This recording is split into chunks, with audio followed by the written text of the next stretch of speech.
Hello बच्चों, कैसे हैं आप सब।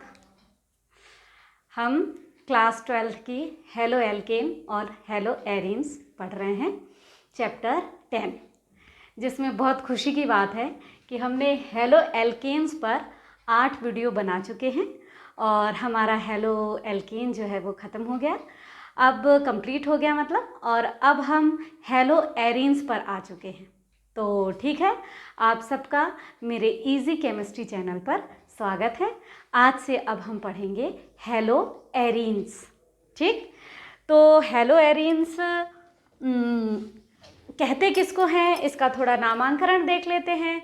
फिर उसके बाद हम इसकी बनाने की विधि, जिसको हम हिंदी में आपकी बुक में लिखा हुआ है विरचन की विधि, ये पढ़ेंगे। ठीक है, तो हेलो एरीन्स जो है, हेलो एरीन्स, एरीन्स यानी एरोमेटिक कंपाउंड। एरोमेटिक कंपाउंड्स के रूप में हम जो सबसे ज़्यादा जिस कंपाउंड को जानते हैं वो है बेंजीन। यदि बेंजीन रिंग से डायरेक्ट कोई हेलोजन परमाणु जुड़ा हो तो हम उसे हेलो एरीन्स कहते हैं। बेंजीन रिंग से डायरेक्ट कोई हेलोजन परमाणु जुड़ा हो, देखिए ये है हेलो एरीन्स। अगर मैं ऐसे बात करूं कि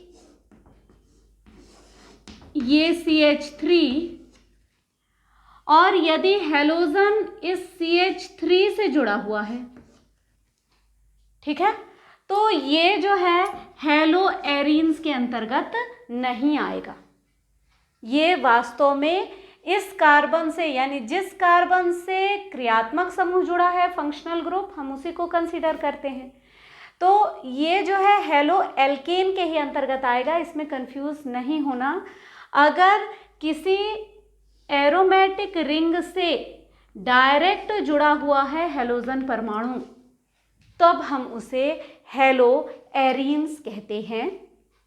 ठीक, अब हेलो एरीन्स में हम चलते हैं। फिर X का आपको मालूम है, X की जगह क्या क्या हो सकता है, फ्लोरीन, क्लोरीन, ब्रोमीन और आयोडीन, और इसके अलावा एक बेंजीन रिंग, तो ये है हेलो एरीन्स। ठीक, अब हम इसके बनाने की विधियां पढ़ते हैं।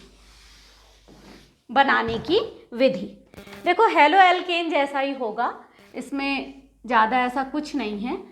बस हमें क्या ख्याल रखना है, बेंजीन रिंग बनाने की विधि वही, किससे, हाइड्रोकार्बन से।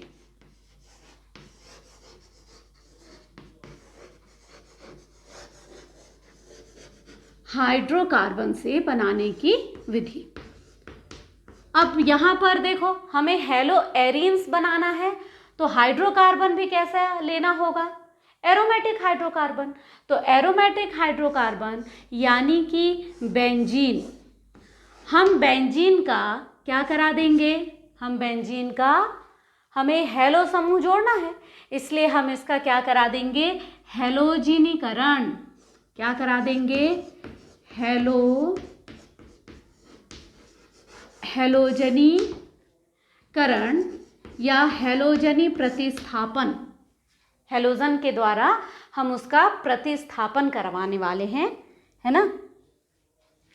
तो करण नहीं होके हेलोजन के द्वारा, हेलोजन से प्रतिस्थापन, सब्स्टिट्यूशन रिएक्शन है। ठीक, अब हमें क्या ले लेना है, कोई भी हेलोजन ले लेना है, हेलोजन ले लेना है। देखिए बेंजीन रिंग जो है वो अपने आप में बहुत ही स्थायी, स्टेबल कंपाउंड होता है, स्थायी यौगिक होता है, वो जनरली किसी से रिएक्शन करने को नहीं देखता। तो फिर भी हमें हेलोजनीकरण, उस पर हेलोजन का प्रतिस्थापन, हेलोजन से प्रतिस्थापन कराना है, तो हमें यहाँ कोई ना कोई एक उत्प्रेरक लेना होगा। ठीक, हम उत्प्रेरक के रूप में कोई भी लुईस अम्ल ले लेते हैं। लुईस अम्ल हम कोई भी ले लेते हैं।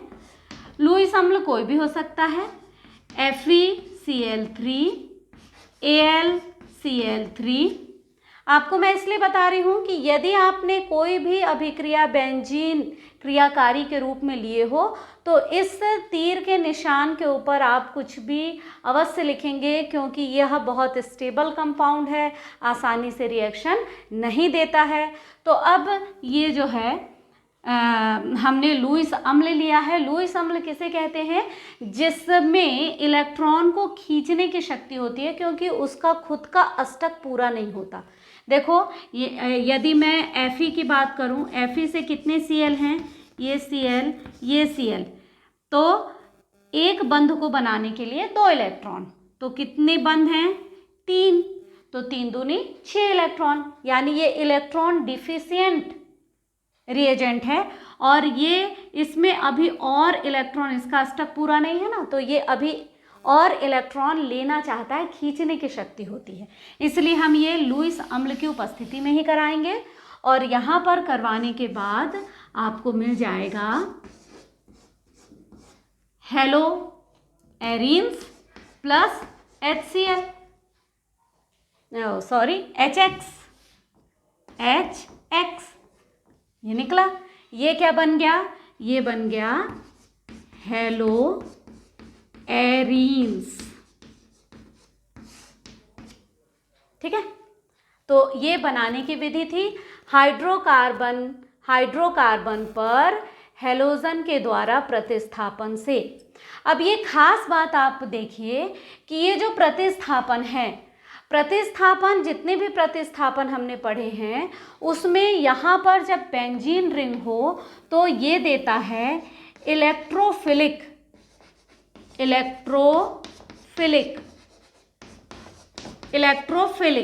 देखिए इलेक्ट्रोफिलिक प्रतिस्थापन अभिक्रिया की मैकेनिज्म हम हेलो एरीन्स के रासायनिक गुण में पढ़ेंगे। यहाँ बस मैं बता दे रही हूँ कि इलेक्ट्रोफिलिक प्रतिस्थापन यहाँ पर होता है, इलेक्ट्रोफिलिक सब्स्टिट्यूशन रिएक्शन।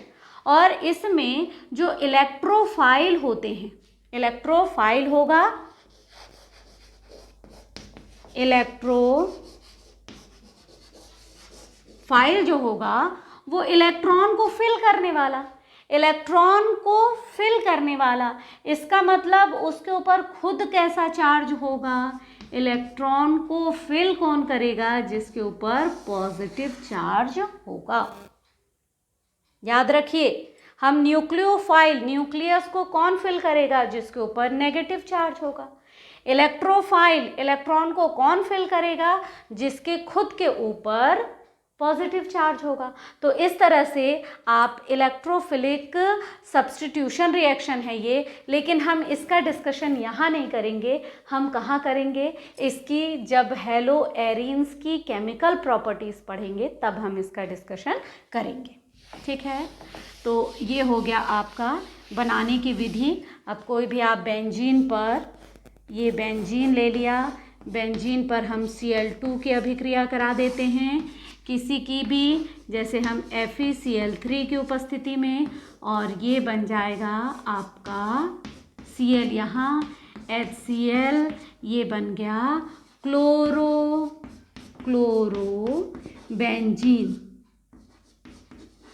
क्या बन गया?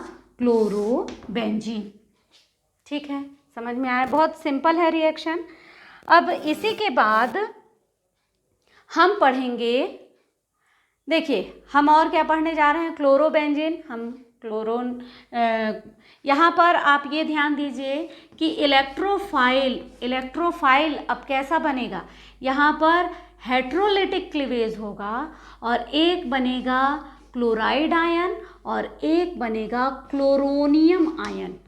और ये जो क्लोरोनियम आयन बना है यही वास्तव में इलेक्ट्रोफाइल के रूप में काम करेगा। ठीक है, तो अभी हम इसको सिंपल समझ रहे हैं, बस ये ध्यान रखिए। यहाँ पर अब जो विदलन हो रहा है, बंध का विदलन या क्लीवेज जो हो रहा है वो हेट्रोलिटिक हो रहा है, और उसमें एक क्लोराइड यानी माइनस आयन वाला निकल रहा है और एक जो है वो प्लस आयन वाला।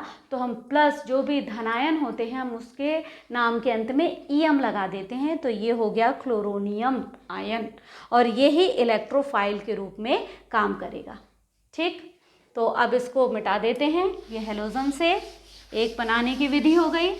इसी तरह से हम बेंजीन से डायरेक्ट बनाए थे, हम बेंजीन के व्युत्पन्न से भी बना सकते हैं। जैसे हम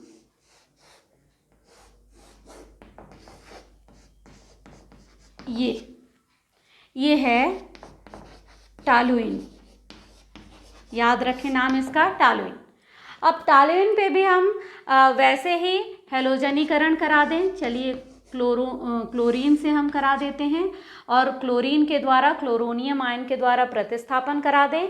ये जो बेंजीन रिंग पर, ये आप 11th में पढ़ के आए हैं, बेंजीन रिंग पर यदि कोई समूह पहले से उपस्थित हो तो वो कोई ना कोई दिशात्मक प्रभाव उत्पन्न करता है। ये आपने 11वीं में पढ़े हैं। मैं यहाँ केवल बता दे रही हूँ कि ये जो CH3 है ये ऑर्थो व पैरा दिशात्मक समूह है। ऑर्थो एंड पैरा दिशात्मक समूह है। देखिए याद नहीं है अगर तो थोड़ा सा 11th की बुक में आप इसको देख सकते हैं। यानी ऑर्थो व पैरा दिशात्मक समूह का मतलब है कि अब वो नए आने वाले समूह को या तो अपनी ऑर्थो की जगह देगा और या अपने पैरा की जगह देगा या फिर दोनों का मिक्सचर प्राप्त होगा। तो हम देखते हैं किस तरह से। ये टॉलुइन पहले से ही है CH3। अब ये क्लोरोनियम आयन को जुड़ना है तो यहाँ पर क्या आएगा Cl और प्लस यहाँ पर CH3 और यहाँ आएगा Cl। देखिए अब इसको ortho para Meta position clear कैसे करते हैं पहले वो भी समझ लीजिए। ये भी 11th में का ही है। अगर पहले से बेंजीन रिंग के ऊपर कोई क्रियात्मक समूह जुड़ा हुआ है तो उसके पहले पोजीशन या तो यहाँ या तो यहाँ, इसको हम बोलते हैं ऑर्थो पोजीशन। ठीक। और यदि पहले से जुड़े क्रियात्मक समूह के दूसरे नंबर पर होता है मेटा स्थिति और तीसरे नंबर पर होता है पैरा स्थिति, याद रहेगा। इसी तरह इसके दूसरे तरफ भी यहाँ पर ऑर्थो, यहाँ पर मेटा और बिल्कुल यहाँ पर पैरा। अब यदि आपको थोड़ा सा कंफ्यूजन अगर क्रिएट करना चाहें तो मान लीजिए यहाँ CH3 जुड़ा है, यहाँ CH3, तो अब ये यहाँ CH3 तो ये हो जाएगा ऑर्थो पोजीशन, ये हो जाएगी मेटा और ये हो जाएगा पैरा। उल्टा चले, ये ऑर्थो, ये मेटा और ये पैरा। बिल्कुल ध्यान रखिए कि हम किस तरह से, अगर कहीं पे भी यहाँ जुड़ा है तो ये ऑर्थो मेटा पैरा, उस तरफ से भी। ठीक है। तो अब यहाँ पर हमें क्या क्या मिल रहा है, हमें मिल रहा है और ये इसको मिटा देती हूँ, ये ऑर्थो क्लोरो टॉलुइन और पैरा क्लोरो टॉलुइन। ठीक। वास्तव में ऑर्थो क्लोरो टॉलुइन और पैरा क्लोरो टॉलुइन दोनों का मिक्सचर ही मिलता है और इसके मेल्टिंग पॉइंट में, है ना, मेल्टिंग पॉइंट में पर्याप्त अंतर होने के कारण इसको आसवन की विधि द्वारा बहुत आसानी से सेपरेट यानी अलग किया जा सकता है। तो ये दोनों ही प्रोडक्ट हमें प्राप्त होते हैं और दोनों के मेल्टिंग पॉइंट में अंतर होने के कारण हमें ऑर्थोक्लोरोटॉलुइन या पैराक्लोरोटॉलुइन दोनों सेपरेट किए जा सकते हैं, पृथक किए जा सकते हैं आसवन की विधि के द्वारा। ठीक है। अब Cl की जगह हम चाहें तो क्या ले सकते हैं, Br भी ले सकते हैं। हम Br लेके देखें, Br2।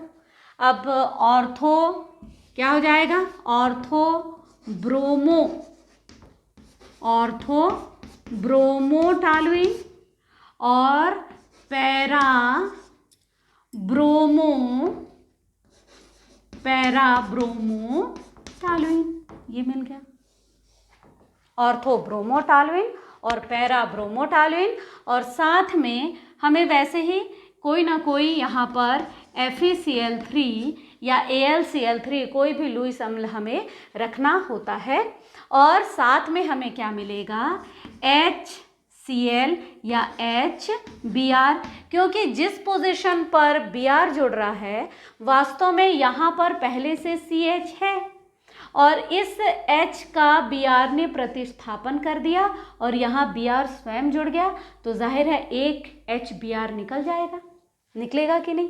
तो अब इसको हम आयोडो में देखते हैं। हम आयोडीन I2 के साथ कराते हैं। यहाँ पर देखिए, यहाँ पर ऑर्थो आयोडो टॉलुइन बन जाएगा,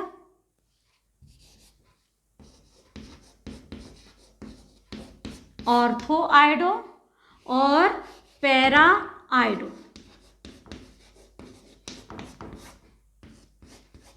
लेकिन दिक्कत क्या आती है, अब इसमें एक और चीज जो बनेगी वो है HI। HI अपने आप में बहुत प्रबल अपचायक होता है, प्रबल अपचायक, स्ट्रॉन्ग रिड्यूसिंग एजेंट है ये, स्ट्रॉन्ग रिड्यूसिंग एजेंट। इसके कारण ये जो आयोडो जो बना हुआ है आयोडो व्युत्पन्न, उसको वह पुनः रिड्यूस करके किस में बदल देता है, टॉलुइन में बदल देता है, पुनः रिड्यूस कर देता है, टॉलुइन में बदल देता है। इसीलिए इस अपचायक को हमको सॉल्यूशन से हटाना है। जिस भी पात्र में हम अभिक्रिया करा रहे हैं, ये HI को हमको दूर कर देना है ताकि हमें ये जो डिज़ायर प्रोडक्ट है वो हमें मिल जाए। तो हम क्या करते हैं, हम इस अपचायक को दूर करना है तो हम ऑक्सीकारक का उपयोग कर लेंगे, ऑक्सीकारक। अगर हम ऑक्सीकारक का उपयोग कर लेंगे तो ये अपचायक को क्या कर देगा, ऑक्सीकृत कर देगा।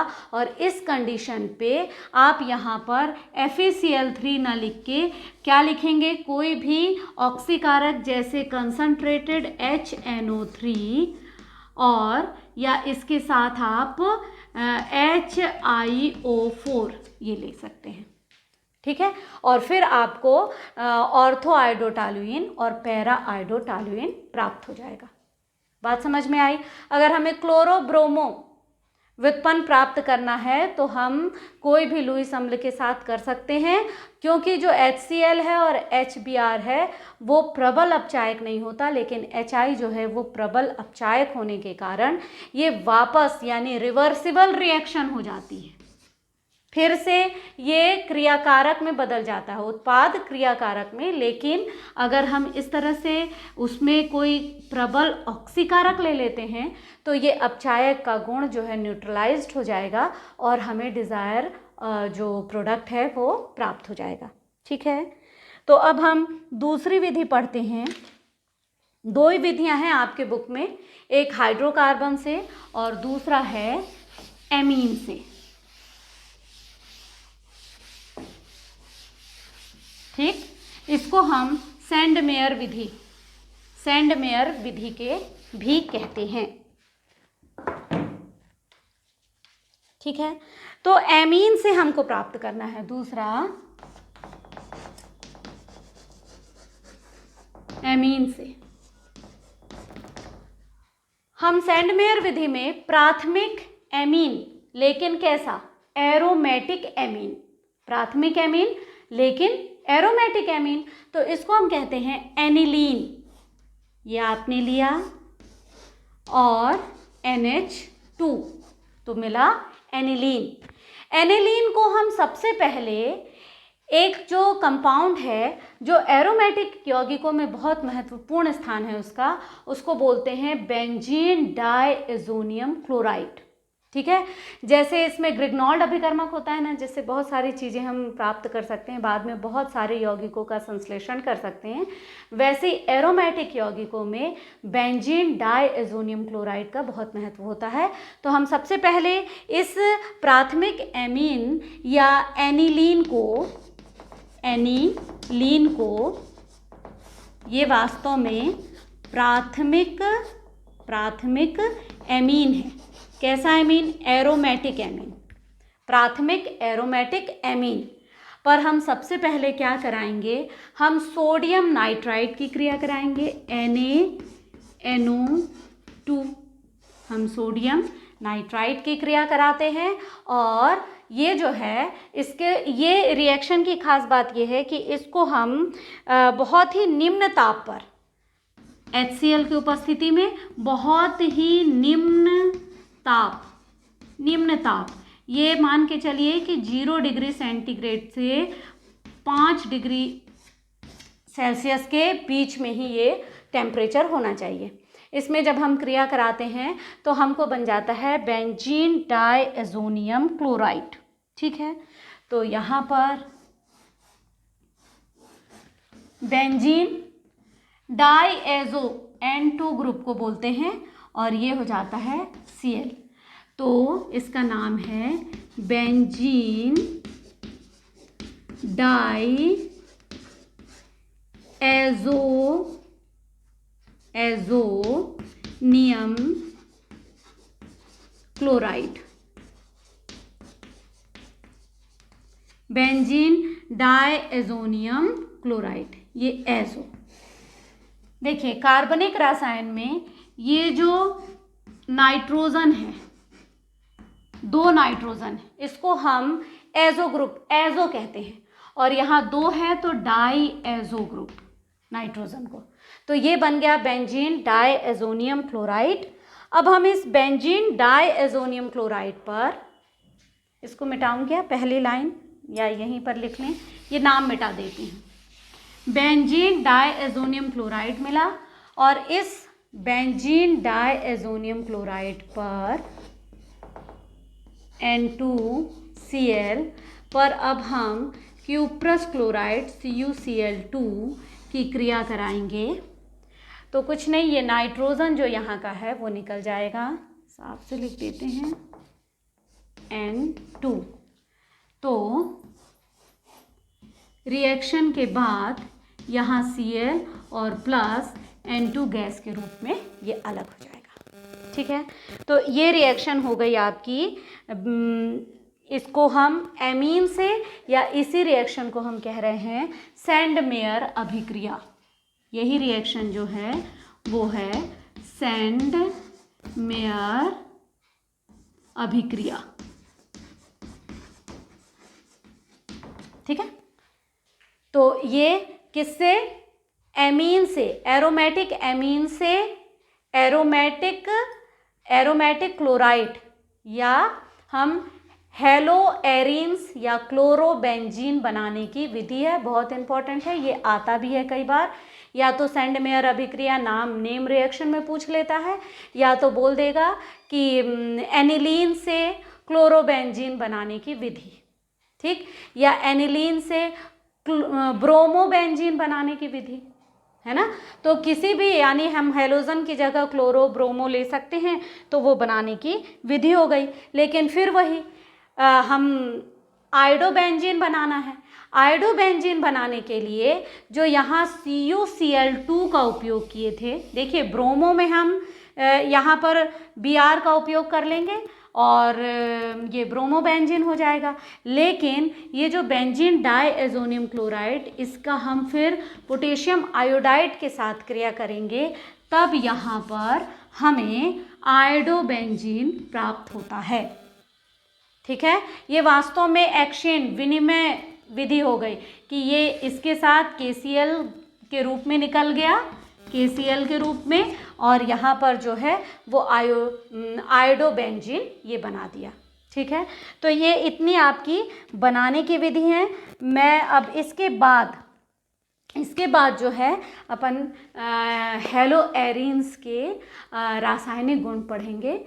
तो ठीक है, आपको ये 2 विधि, केवल इसकी 2 ही विधि हैं, थोड़ा सा ध्यान रखना है। हमेशा बेंजीन पर जब भी किसी की क्रिया होती है तो वो इलेक्ट्रोफिलिक, है ना, आपका इलेक्ट्रॉन रागी, जो आपके बुक में लिखा हुआ है इलेक्ट्रॉन रागी। तो ठीक है, ये 2 बनाने की विधि आप नोट करो। फिर हम मिलते हैं अगले वीडियो में हेलो एरीन्स के रासायनिक गुणों के साथ। ठीक, बाय।